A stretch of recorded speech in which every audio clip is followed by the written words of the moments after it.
Assalamualaikum. Kembali dalam pembelajaran Ilmu Pengetahuan Sosial kelas 9, Miss Soraya kali ini akan membahas tentang keunggulan ekonomi untuk kesejahteraan masyarakat.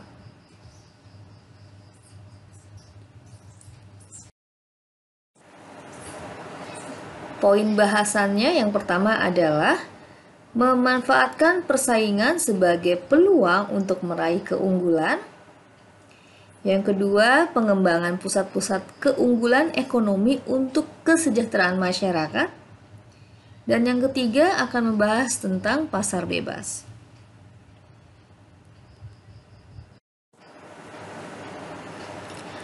Memanfaatkan persaingan sebagai peluang untuk meraih keunggulan ekonomi bangsa.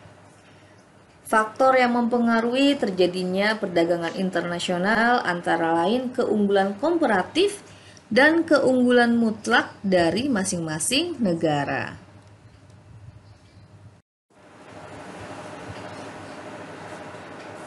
Menurut teori perdagangan yang dikemukakan oleh Adam Smith, perdagangan antar dua negara terhadap dua jenis barang akan terjadi jika masing-masing negara mempunyai kekuatan dalam memproduksi barang tertentu.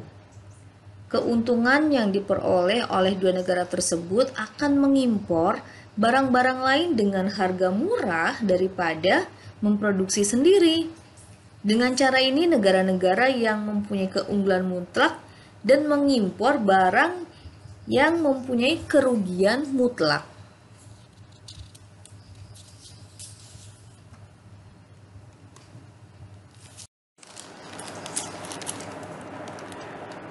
Menurut David Ricardo, perdagangan internasional terjadi apabila ada perbedaan keunggulan komparatif. Teori keunggulan komparatif ini melengkapi teori keunggulan mutlak. Keunggulan komparatif menyatakan bahwa suatu negara mampu menghasilkan barang dan jasa lebih banyak dengan biaya murah daripada negara lain. Berdasarkan penjelasan tentang keunggulan komparatif dan keunggulan mutlak, maka Indonesia tentu memiliki produk unggulan komoditas ekspor yang dapat dijadikan sumber penerimaan devisa bagi negara. Indonesia dengan kekayaan alam yang melimpah sehingga sebagai pemasok komoditas dunia.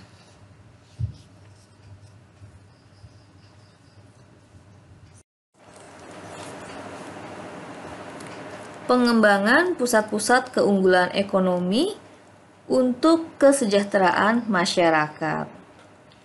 Indonesia mempunyai banyak keunggulan dalam bidang ekonomi. Keunggulan ekonomi yang dimiliki oleh Indonesia dapat menjadi potensi dan peluang bagi kesejahteraan masyarakat Indonesia. Pengelolaan keunggulan ekonomi yang tepat dapat bermanfaat bagi kesejahteraan masyarakat. Untuk mengetahui keunggulan ekonomi yang dimiliki Indonesia serta pengaruhnya bagi kesejahteraan masyarakat, yuk kita simak pembahasan berikut ini. Pusat-pusat keunggulan ekonomi. Pengelolaan dari pusat keunggulan ekonomi yang ada di Indonesia bisa dikelola sendiri dan ada yang dikelola oleh perusahaan atau investor asing. Berikut ini adalah beberapa contoh pusat keunggulan ekonomi yang ada di Indonesia. Yang pertama adalah PT Freeport Indonesia. PT Freeport adalah sebuah perusahaan afiliasi dari Freeport-McMoRan Copper and Gold Inc.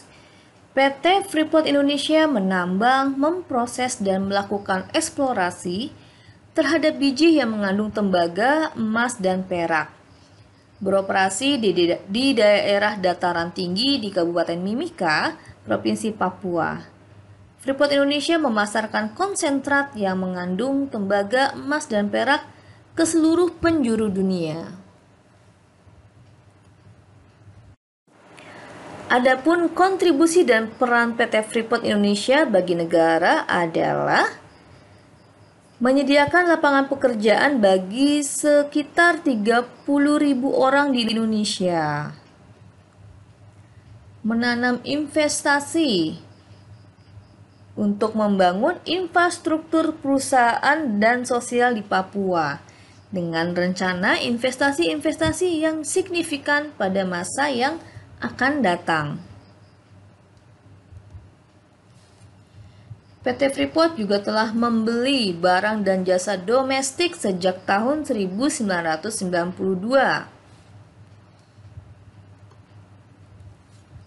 Dalam kurun waktu 4 tahun terakhir, Freeport telah memberikan kontribusi yang sangat besar dalam bentuk pajak, dividen, dan pajak royalti.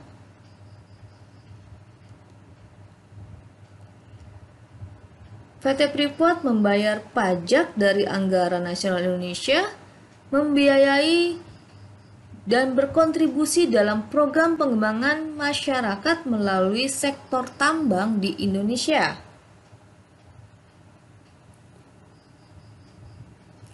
Dampak dari multiplier effect dari operasi Freeport di Papua dan Indonesia adalah untuk produk domestik bruto Indonesia dan untuk produk domestik regional bruto Provinsi Papua dan Mimika. Kontribusi berikutnya adalah membentuk 0,8% dari semua pendapatan rumah tangga di Indonesia. Membentuk 44% dari pemasukan rumah tangga di Provinsi Papua. Penambangan yang dilakukan oleh Freeport dikelola dengan analisis mengenai dampak lingkungan atau AMDAL yang telah disetujui oleh pemerintah. Freeport terus mengevaluasi potensi dampak operasi tambang melalui pengukuran mutu air, biologi, hidrologi sedimen, mutu udara, dan meteorologi secara terus-menerus.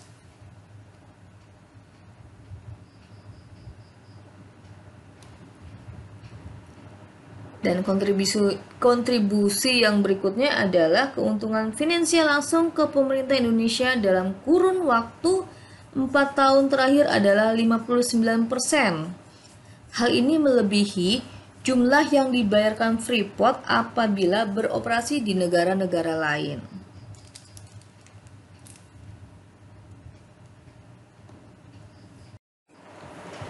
Perusahaan Tambang Minyak Negara atau PTMN. Kilang minyak adalah pabrik atau fasilitas industri yang mengolah minyak mentah menjadi produk petroleum yang bisa langsung digunakan maupun produk-produk lain yang menjadi bahan baku bagi industri petrokimia. Ada beberapa kilang minyak yang tersebar di Indonesia. Beberapa contohnya yaitu kilang minyak Pangkalan Brandan, kilang Dumai atau Seipakning, kilang minyak Cilacap, kilang Cepu, kilang Balikpapan, kilang Kasim, dan kilang Balongan. Batik Indonesia. Batik merupakan salah satu hasil ekonomi kreatif yang dikembangkan Indonesia sejak dulu. Beberapa wilayah di Indonesia menghasilkan kain batik berdasarkan ciri khas dari masing-masing daerah. Batik merupakan salah satu keunggulan ekonomi yang dimiliki oleh Indonesia yang mampu menembus pasar internasional dengan ciri khas tertentu.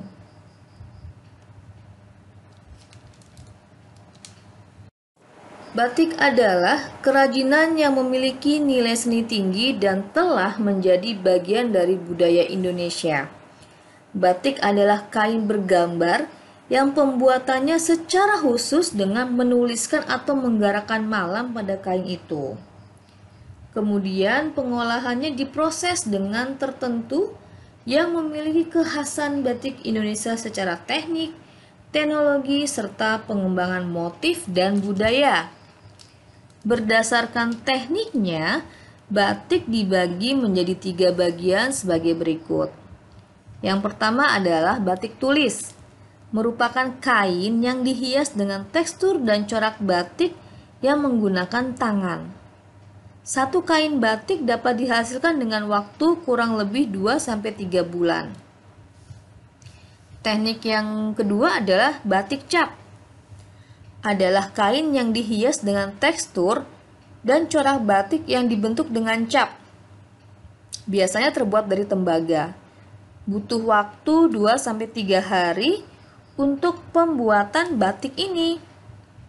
Dan yang ketiga, teknik pembuatan batik secara lukis atau batik lukis adalah proses pembuatan batik dengan cara melukis pada kain putih. Pewarnaan pada batik tulis biasanya menggunakan serat-serat alami.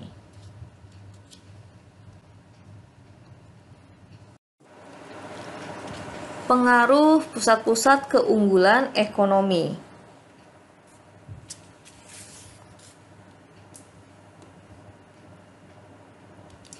Pendidikan. Globalisasi di bidang ekonomi akan mempengaruhi pendidikan penduduk suatu negara. Pendidikan bagian terpenting dari pembangunan nasional. Sumber daya manusia yang berpendidikan akan menjadi modal utama pembangunan nasional, terutama untuk pembangunan ekonomi. Pekerjaan. Dengan tumbuhnya pusat-pusat keunggulan ekonomi, maka berdampak bertambahnya produksi barang dalam negeri meningkat apabila pusat keunggulan tersebut mampu menarik minat pasar ke luar negeri. Kenaikan jumlah produksi tersebut berakibat pada bertambahnya kebutuhan tenaga kerja, sehingga akan memperluas lapangan kerja. Migrasi penduduk. Perbedaan karakteristik ruang dan sumber daya yang dimiliki pada berbagai negara menyebabkan setiap negara memiliki keunggulan ekonomi yang mendorong untuk melakukan mobilitas sosial. Pergerakan tersebut mencangkup pula pergerakan sumber daya berupa barang atau komoditas antar negara. Mobilitas penduduk adalah perpindahan penduduk dari satu tempat ke tempat lainnya. Mereka melakukan mobilitas untuk memperoleh sesuatu yang tidak tersedia di daerah asalnya. Transportasi. Dalam kegiatan transportasi, keberadaan pusat keunggulan ekonomi juga membawa pengaruh besar. Mobilitas penduduk dalam suatu negara atau antar negara tidak dapat dilakukan tanpa adanya sarana dan prasarana transportasi yang memadai.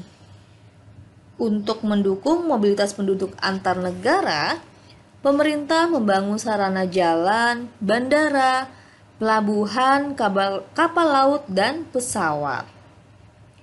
Dengan tersedianya sarana tersebut, interaksi sosial budaya dan ekonomi antar penduduk negara di dunia dapat berjalan dengan baik. Lembaga sosial ekonomi.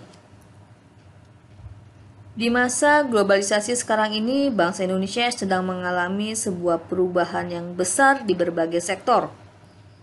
Ini dibuktikan dengan kemajuan ilmu pengetahuan dan teknologi yang begitu cepat. Dengan kemajuan teknologi dan informasi, mengakibatkan masyarakat Indonesia dapat dengan mudah mengakses informasi dari dalam negeri maupun luar negeri. Lembaga sosial adalah keseluruhan dari sistem norma yang terbentuk berdasarkan tujuan dan fungsi tertentu dalam masyarakat. Dapat juga dikatakan bahwa lembaga sosial merupakan himpunan norma segala tingkatan yang berkisar pada suatu kebutuhan pokok di dalam kehidupan masyarakat.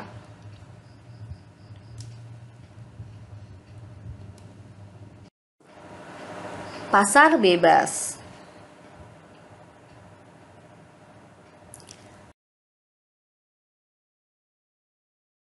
Apa itu pasar bebas? Pasar bebas merupakan suatu pasar yang di dalamnya telah disusun harga-harga barang dan jasa secara lengkap dan tidak ada pemaksaan, sehingga harga-harga sudah disepakati oleh para penjual dan pembeli. Dalam pasar ini umumnya ditetapkan hukum permintaan dan penawaran, serta tidak adanya campur tangan pemerintah dalam peraturan harga penawaran dan permintaan.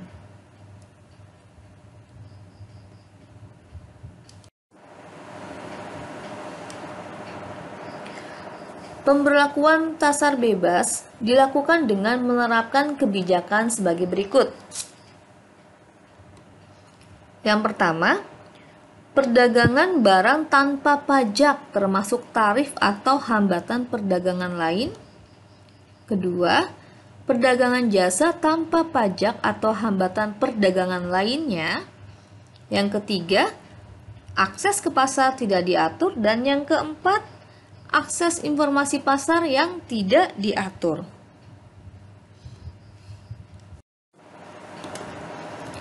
Tujuan pasar bebas adalah meningkatkan pendapatan negara, meningkatkan perekonomian negara, memperluas pasar, menciptakan transfer of teknologi, dan memenuhi kebutuhan dalam negeri.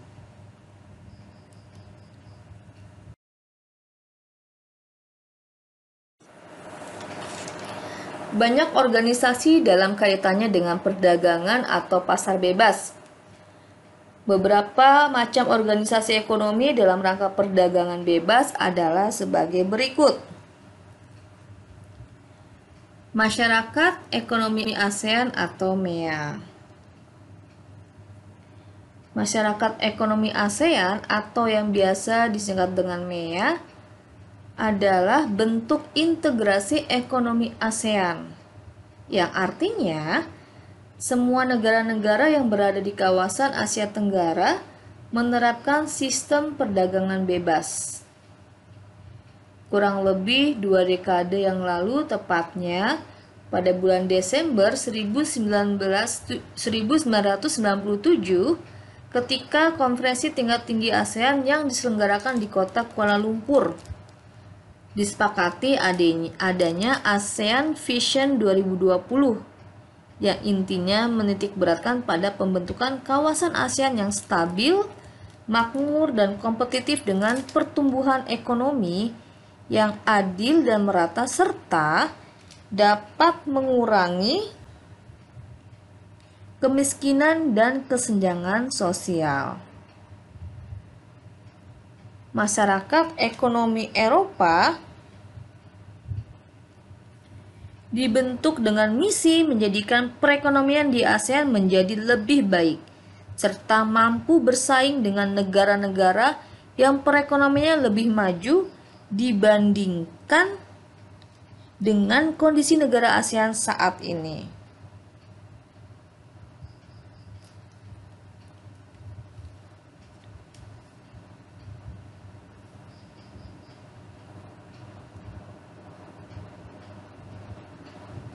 Yang selanjutnya adalah ASEAN Free Trade Area atau AFTA.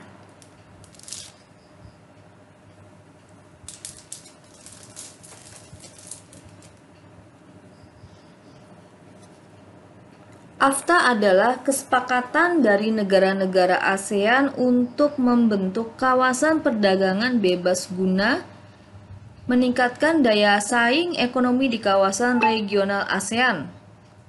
Dengan adanya AFTA, ASEAN berharap dapat menjadi basis produksi dunia dengan menciptakan pasar regional untuk 500 juta penduduk ASEAN. AFTA dibentuk pada tahun 1992 di konferensi tingkat tinggi KTT ASEAN keempat di Singapura. Tujuan dibentuknya AFTA yaitu 1. Menjadikan kawasan ASEAN sebagai tempat produksi yang kompetitif sehingga ASEAN memiliki daya saing yang tinggi di tingkat global. Yang kedua, meningkatkan perdagangan antar negara anggota ASEAN. Dan yang ketiga, meningkatkan ketertarikan investasi dari negeri dalam bentuk foreign direct investment. Asia Pacific Economic Cooperation atau APEC. APEC adalah sebuah organisasi internasional yang bertujuan untuk meningkatkan pertumbuhan ekonomi dan kesejahteraan serta kerjasama di antara negara-negara di kawasan Asia Pasifik. Saat ini APEC memiliki 21 anggota dari negara-negara yang terletak di Asia dan Pasifik dan berkantor pusat di Singapura. APEC memiliki beberapa manfaat untuk Indonesia, antara lain untuk meningkatkan hubungan dengan negara-negara anggota APEC dan sarana peningkatan investasi. European Union atau Uni Eropa. Uni Eropa adalah organisasi antar pemerintahan dengan anggota 28 negara Eropa. Uni Eropa bukan sebuah negara federal atau organisasi internasional dalam pengertian tradisional, tetapi sebuah badan otonom di antara keduanya. Hal ini berarti masing-masing negara tetap berdaulat, tetapi mereka menggabungkan kedaulatan untuk mendapatkan kekuatan yang lebih besar. Manfaat terbesar yang didapat anggota dengan dibentuknya Uni Eropa adalah menghilangkan hambatan keluar masuk barang dari negara anggota sehingga meningkatkan perekonomian di antara anggotanya. Tahukah kamu, Inggris memutuskan untuk keluar dari keanggotaan Uni Eropa. Hal ini diputuskan setelah diadakannya voting dengan masyarakat Inggris Raya sebagai respondennya. Hasil voting menyatakan lebih dari 50% responden menginginkan Inggris keluar dari Uni Eropa. Wah, ternyata pasar bebas berbeda dengan pasar tempat kita membeli barang-barang kebutuhan sehari-hari ya.